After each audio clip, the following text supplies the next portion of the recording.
Department of Ilaj with Tadbir, that is regimental therapy in Government Tibbi College and Hospital, Patna.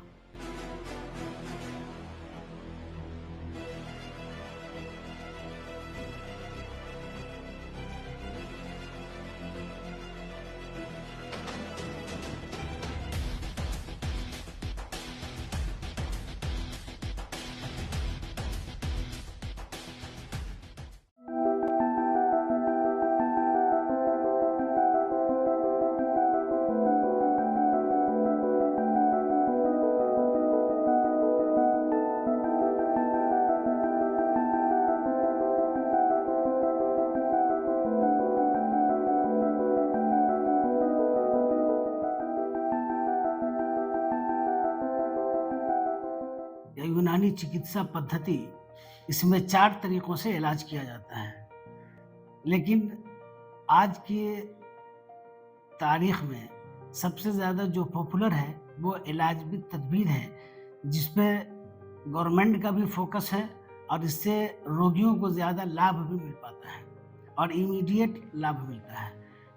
ये इलाज भी तदबीर को संगठित चिकित्सा हिंदी में कहा जाता है और इंग्लिश में रेजिमेनल थेरेपी के नाम से इसको जाना जाता है। इसके अंदर डिफरेंट तरह के प्रोसेस हैं, जो अलग-अलग प्रोसेस से अलग-अलग तरह के रोगों का इलाज किया जाता है।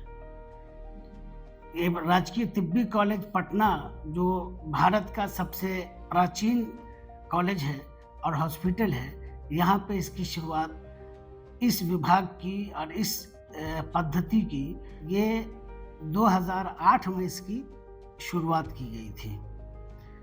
इसके अंदर जो सबसे पॉपुलर इलाज है, वो कपिंग के नाम से इसको जाना जाता है, कपिंग थेरेपी या हिजामा।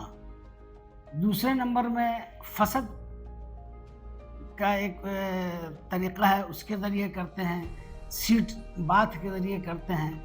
कटराइजेशन के ज़रिए किया जाता है। मसाज के ज़रिए किया जाता है और मानव शरीर के हर अंग का अलग-अलग मसाज किया जाता है, जिससे वो अफेक्टेड होता है वो पार्ट उसका। मॉडर्न चीज़ों को भी इसमें शामिल किया गया है। एक्सरसाइज को इसमें ऐड किया गया है। एक्सरसाइज डिफरेंट तरह का clinical exercise, clinical steam bath, नुतूल,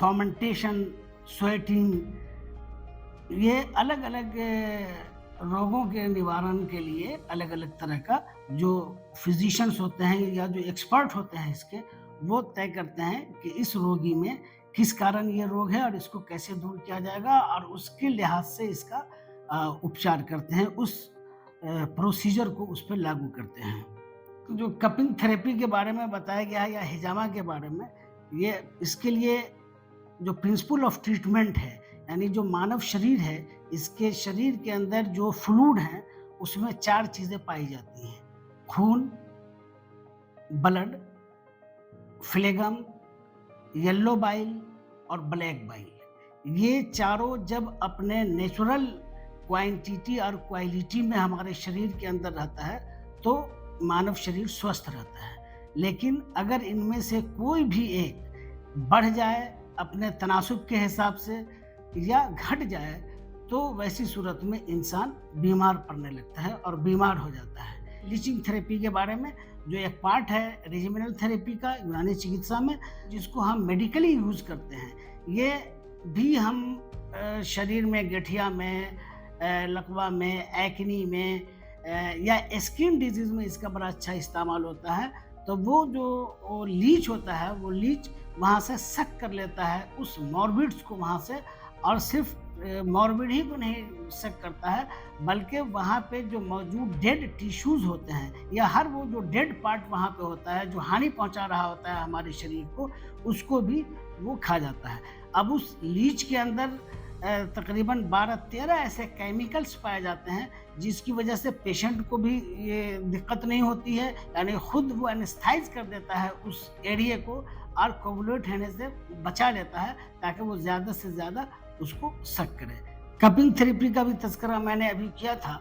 ये कपिंग थेरेपी हमने बताया कि जो अख़लात है, ये यानी ये 4 फ्लूइड जो हमारे शरीर के अंदर पाए जाते हैं, इन 4 फ्लूइड को बैलेंस करने के लिए या फिर उसको इवैक्यूएट करने के लिए जो प्रोसेस हमारे यहाँ किया जाता है, उसको कहते हैं हम कपिंग थेरेपी।